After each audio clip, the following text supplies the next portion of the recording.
یہ افغانستان میں ایک بگرام ایئر بیس جو سن 1950 کی دہائی میں امریکہ نے نہیں بنائی تھی، نہ ہی افغان طالبان نے بنائی تھی، نہ ہی افغانستان کی کسی حکومت نے بنائی تھی۔ بسم اللہ الرحمن الرحیم، السلام علیکم۔ ڈونلڈ ٹرمپ نے بگرام ایئر بیس واپس مانگ لی۔ سن 2021 میں جب دوحہ ٹاکس کامیاب ہوئے تھے اور امریکہ اپنے سارے کے سارے آپریشن، جتنی بھی جنگ شروع کی ہوئی تھی ساری کی ساری مکمل کر کے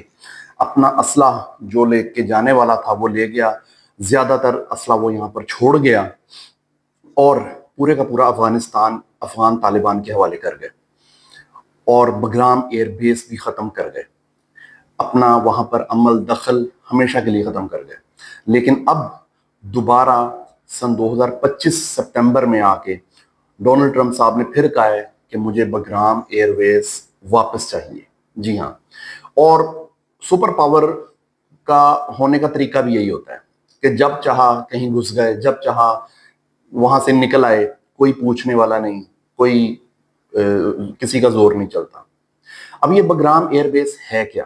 ہمارے وہ ناظرین جنہوں نے پہلی بار سنا ہے ان کو آسان الفاظ میں سمجھانے کے لیے، یہ افغانستان میں ایک بگرام ایئر بیس جو سن 1950 کی دہائی میں امریکہ نے نہیں بنائی تھی، نہ ہی افغان طالبان نے بنائی تھی، نہ ہی افغانستان کی کسی حکومت نے بنائی تھی، بلکہ 50 کی دہائی میں یہ سوویت یونین نے یہاں پر آ کے پہلی بار یہ بگرام ایئر بیس بنائی تھی۔ یہ اس کا سفر کابل سے تقریباً 40 سے 50 کلومیٹر کا سفر ہے۔ یہ اسٹریٹجک بہت اچھی لوکیشن میں پائی جاتی ہے کہ پورے علاقے کو کے اوپر سرویلنس کا کام کرنا ہو، اپروچ ہو، ریچ ہو، تو اس سے بڑی آسانی ہو جاتی ہے۔ اور اسی لیے سوویت یونین بھی یہاں پر آ کے اپنا ہیڈ کوارٹر بناتی تھی۔ اور اس کے بعد سن 2001-2 میں جب امریکہ نے افغانستان پر حملہ کیا تب انہوں نے بھی اسی ایئر بیس کو آ کر اپنا ہیڈ کوارٹر بنایا۔ یہ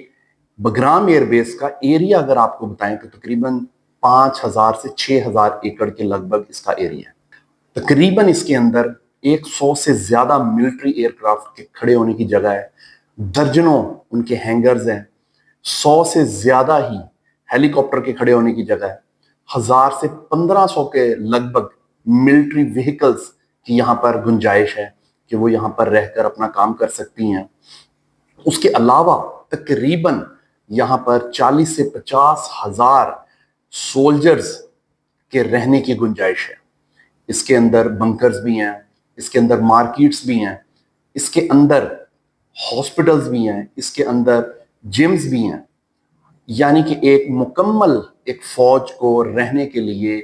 آپریشن کرنے کے لیے، جنگ لڑنے کے لیے، عام زندگی بسر کرنے کے لیے جو چیز یا کوئی جگہ درکار ہوتی ہے وہ بگرام ایئر بیس پر ان کو مہیا ہے۔ اس سے زیادہ اسٹریٹجک اس کی لوکیشن یہ ہے کہ بگرام ایئر بیس سے سنکیانگ،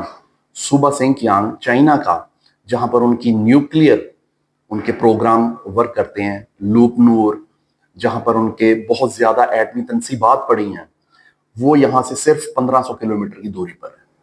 اگر پاکستان کی بات کریں تو یہ تقریباً اسلام آباد سے 250 یا 300 کلومیٹر کی مسافت پر ہے، اور اسی طرح ایران کے ساتھ بھی یہ تقریباً 600-700 کلومیٹر کی دوری سے۔ یہی وجہ ہے کہ امریکہ اس ایئر بیس کو دوبارہ پا رہا ہے۔ تب ان کا ایک اپنا مسئلہ تھا، وہ نکل رہے تھے، جان چھڑا رہے تھے، ان کے اوپر ایک اپنا پریشر تھا، تب وہ اس چیز کو مینج نہیں کر پا رہے تھے۔ لیکن اب وہ دوبارہ آئیسس ہو یا داعش ہو،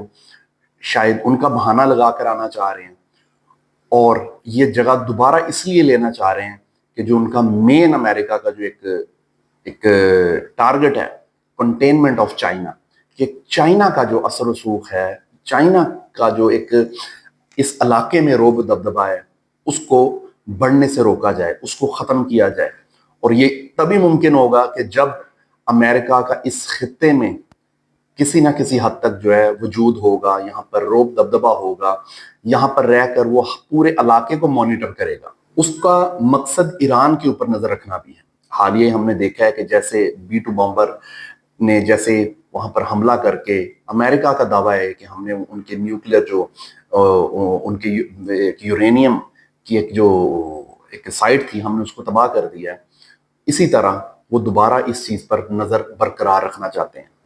اسی طرح وہ چائنا پر نظر برقرار رکھنا چاہتے ہیں، اسی طرح وہ پاکستان کے اوپر نظر رکھنا چاہتے ہیں کہ یہاں پر کیا ایکٹیویٹیز ہو رہی ہیں۔ اور امریکہ کا سب سے بڑا حریف اور پرانا حریف رشیا بھی کوئی اس سے زیادہ دور نہیں ہے۔ یہ علاقہ اس لیے بھی بہت اہم ہے کہ یہاں پر رشیا کسی ٹائم پر، جس کا پرانا نام سوویت یونین تھا، وہ یہاں پر ہیڈ کوارٹر اپنا فوج کا بنا کے بیٹھا ہوا تھا، تو دوبارہ یہاں پر کہیں سوویت یونین جو آج رشیا ہے وہ نہ آ جائے، یا یہاں پر چائنا نہ آ جائے، یا یہاں پر کوئی اور طاقت ابھرے اور اس جگہ کو ٹیک اوور کر لے۔ اسی لیے وہ اپنی طاقت کو برقرار رکھنے کے لیے یہ اناؤنسمنٹ کر رہے ہیں۔ اب آپ کو اور مجھے، ہمارے لیے تو یہ خبر ہے، ہمارے اوپر امپیکٹ بھی ہوں گے اس چیز کے کم و بیش، لیکن زیادہ جو اس کے اوپر اثر و رسوخ ہوگا، جو اس کے فائدے نقصانات ہوں گے، وہ افغان شہریوں کے لیے ہوں گے۔ اب اس کے اوپر افغان شہری، افغان حکومت، طالبان حکومت، ان کا کیا رد عمل ہوگا؟ افغان طالبان نے ڈونلڈ ٹرمپ کی اس ڈیمانڈ کو بالکل مسترد کر دیا۔ انہوں نے کہا ہے کہ ہم اس طرح دوبارہ نہیں کریں گے، اگر ہمیں دوبارہ جہاد کی طرف بھی جانا پڑا تو ہم اس حد تک چلے جائیں گے۔ اور ظاہر ہے کہ افغان طالبان ہو یا افغانی شہری ہوں، انہوں نے تقریباً 20-21 سال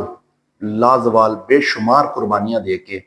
دوبارہ آزادی جو ہے وہ حاصل کی ہے۔ اب وہ دوبارہ اس طرح نہیں چاہیں گے کہ ہم یہاں پر دوبارہ اسی بندے کو داخل کریں جس نے ہمارے ملک میں تباہی پھیری تھی۔ اور اس کے علاوہ طالبان حکومت، اگر آپ آج کل ان کے انٹرویوز بھی سنتے ہیں، طالبان حکومت کے جو ان کے آفیشلز ہیں، ان کا ماننا بھی یہی ہے کہ ہم لڑائی ابھی کسی سے بھی نہیں چاہتے، اور شاید یہی وجہ ہے کہ وہ ٹی ٹی پی جو ہے ان کے ساتھ بھی کوئی اتنا زیادہ سخت رویہ نہیں رکھے ہوئے ہیں۔ وہ ابھی یہی چاہ رہے ہیں کہ ہم اپنے ملک میں ایک امن کی فضا جو ہے اس کو برقرار رکھیں، تو وہ کسی صورت جو ہے امریکہ کا یہاں پر دباؤ، یہاں پر دوبارہ ان کا داخلہ برداشت نہیں کریں گے۔ لیکن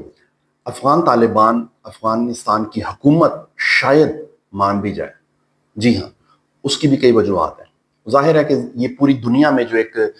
گورنمنٹ کا جو سلسلہ ہوتا ہے، یہ گیو اینڈ ٹیکس پہ ہوتا ہے کہ ہمیں اگر کوئی کسی کو چیز دینی پڑ رہی ہے تو ان سے ہم کوئی فائدے بھی لیں۔ ہم سب کو پتا ہے کہ جب سے افغان طالبان آئے ہیں، ان کو پوری دنیا میں زیادہ ممالک نے ابھی تک ریکگنائز نہیں کیا۔ اب جو ماڈرن دنیا ہے، اس میں یہی طریقہ کار ہوتا ہے، کسی کی معیشت زیادہ ترقی کریں، ان کے انڈسٹری زیادہ ترقی کریں، ان کے تعلقات زیادہ بحال ہوں پوری دنیا کے ساتھ، وہ آئسولیشن سے بچیں، اس کا زیادہ اچھا طریقہ یہی ہوتا ہے اور حتمی طریقہ یہی ہوتا ہے کہ اس کو پوری دنیا ریکگنائز کرے۔ ہو سکتا ہے کہ افغان طالبان اس شرط پہ کسی نہ کسی حد تک بگرام ایئر بیس کے اوپر ان کی مداخلت ہونے دیں کہ ہمیں پوری دنیا میں ریکگنائز کیا جائے۔ ایک اور شرط بھی ہے، اس کو منوا کے بھی شاید افغان طالبان مان جائے کہ تقریباً 9 ارب ڈالر کے لگ بھگ جو ہے وہ امریکہ نے فریز کیا ہوا ہے سینٹرل بینک کا۔ اگر وہ اس کو بحال کرواتے ہیں تو ان کی معیشت میں یہ بہت ہی مثبت ثابت ہوگا افغان طالبان کی، افغانستان کی، اگر وہ یہ جاری کر دیں اور انفریز کر دیں 9-10 بلین ڈالر۔ شاید یہ بھی چیز ہے جس کی وجہ سے وہ شاید مان جائے۔ اس کے علاوہ ابھی کئی ایسے قیدی ہیں جو امریکہ کی جیلوں میں ہیں طالبان کے، ہو سکتا ہے وہ اس چیز میں بھی لین دین کر لیں کہ آپ ہمارے قیدیوں کو چھوڑ دیں، تب ہم آپ کو بگرام ایئر بیس استعمال کرنے دیں۔ اور ایک اور چیز بتاتا چلوں کہ بگرام ایئر بیس اگر اب مانے بھی افغان طالبان، تو یہ پورے بگرام ایئر بیس کو دینے کے مطابق نہیں مانیں گے۔ انہوں نے پارشلی کوئی ایگریمنٹ کرنا ہے کہ آپ کی فوج بھی رہے گی، ہماری بھی رہے گی، چیک اینڈ بیلنس بھی ہوگا۔ لیکن اس طرح کا بڑا مشکل ہے کہ امریکہ اس طرح کا کام کرے، کیونکہ ہمیں شاید یاد ہو کہ مشرف کے دور میں شمسی ایئر بیس جب امریکہ کے حوالے تھی تو وہاں پر ہمارے اپنے فوجیوں کا داخلہ بھی کسی حد تک بند تھا۔ تو امریکہ اس طرح کا قدم کبھی نہیں اٹھائے گا کہ جس میں اس کو کسی کی محتاجی کرنی پڑے۔ لیکن دیکھیں اب یہ ہوتا کیا ہے وقت کے ساتھ ساتھ، کیونکہ یہ پوری جو دنیا کی حکومتیں ماڈرن ورلڈ میں، اس میں یہی دیکھا جاتا ہے کہ ہم کس طرح جو ہے ہم اپنا زیادہ سے زیادہ فائدہ لے کے